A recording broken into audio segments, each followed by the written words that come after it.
പള്ളിയിൽ ക്രിസ്മസിന് തകർക്കണ പള്ളിയിൽ നല്ല ലൈറ്റിംഗ് ആയിരിക്കും.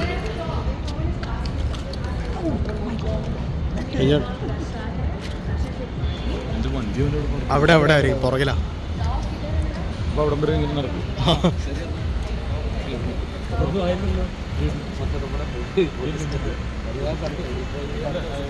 എല്ലാം കഴിഞ്ഞോണ്ടിരിക്കുന്നതാണ്.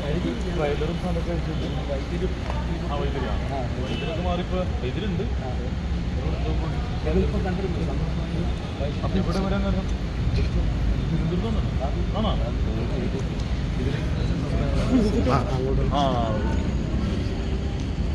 ആ ഓക്കെ എന്നാ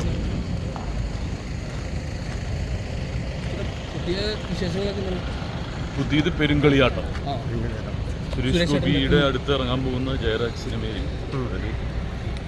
ഒരു നല്ല പ്രതീക്ഷയുള്ള പ്രധാന വേഷം ചെയ്യും. ഓക്കെ,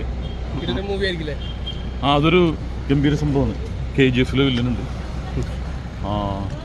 ഷൈൻ ടോം, അവർ അങ്ങനെ ഒരു ഗ്രൂപ്പുണ്ട്. പിന്നെ ഇപ്പുറത്ത് വേറൊരു ഗ്രൂപ്പുണ്ട്. ഒരു എല്ലാ ജനറേഷനും ആസ്വദിക്കാൻ പറ്റുന്ന, അതായത്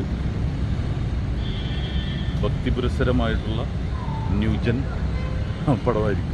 ടിൻചേട്ടാ സോഷ്യൽ മീഡിയ മൊത്തം ടിൻചേട്ടനാണല്ലോ, അതിനെ കുറിച്ച് എന്താണ് പറയാനുള്ളത്? നല്ലതാണെങ്കിലും ചീത്തയാണെങ്കിലും നമ്മൾ ഓർക്കുക എന്നുള്ളതാണ് അല്ലേ? അതെ അതെ, ഭയങ്കരമായിട്ട് ചേട്ടൻ ഉണ്ടല്ലോ മൊത്തത്തില്.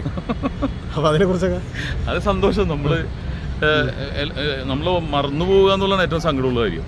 നമ്മളെ വിമർശിച്ചാലും നല്ലതാണെങ്കിലും നമ്മളിങ്ങനെ ഓർത്ത് വെക്കുന്നത് ഒരു ഓർമ്മപ്പെടുത്തലാണ് എല്ലാവരും. അത് കാണുമ്പോഴായിരിക്കും സിനിമയിൽ നന്നായി ആൾ വിളിക്കാന്ന് പറയുന്നത്. എവിടെയെങ്കിലും കണ്ടാൽ മതിയല്ലോ എന്തിനാണെന്ന്. അപ്പോൾ പെട്ടെന്നൊക്കെ കാസ്റ്റിംഗ് ഒക്കെ നടക്കും. അന്ന് ഇയാൾ വെക്കാൻ നടക്കും. അതുപോലെയൊക്കെയാണ് ഇങ്ങനെയൊക്കെ വന്നത്. മനസ്സിലായി? പിന്നെ നമ്മൾ ട്രോൾ ചെയ്തിരുന്ന ആളല്ലേ. അപ്പോൾ നമ്മൾ ട്രോളിങ് നമുക്ക് മാത്രം ട്രോൾ ചെയ്യാൻ പാടുള്ളൂ, വേറെ ആർക്കും ട്രോളിങ് പാടില്ല എന്ന് പറയുന്നത് തെറ്റല്ലേ?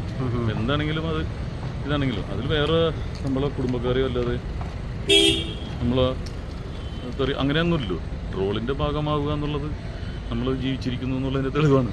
ട്രോളന്മാരോട് എന്താ പറയാനുള്ളത്? അടിച്ചു പൊളിക്കാം. ഓക്കെ.